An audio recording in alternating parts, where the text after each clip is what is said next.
Assalomu alaykum, hurmatli obunachilar. 3-sinf ona tili 12-mavzu yaqin ma'noli fe'llar mavzusidan uyga vazifani ko'ramiz. Uyga vazifa 49-mashq. Quyidagi fe'llarni so'roqlari asosida guruhlab ko'chiring. Ularga yaqin ma'noli fe'llar topib birgalikda yozing.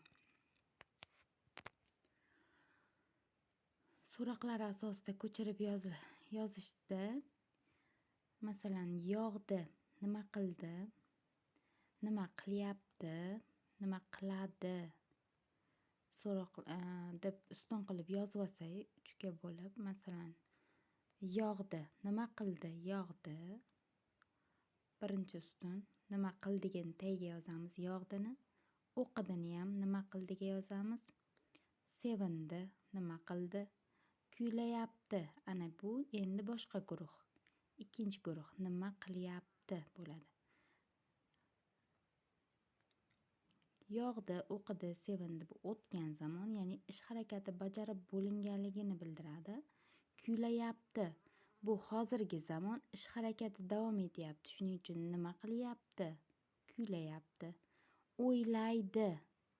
U nima qiladi? Kelasi zamon. Ish harakatini hali bajarilgani yo'q. O'ylaydi, nima qiladi.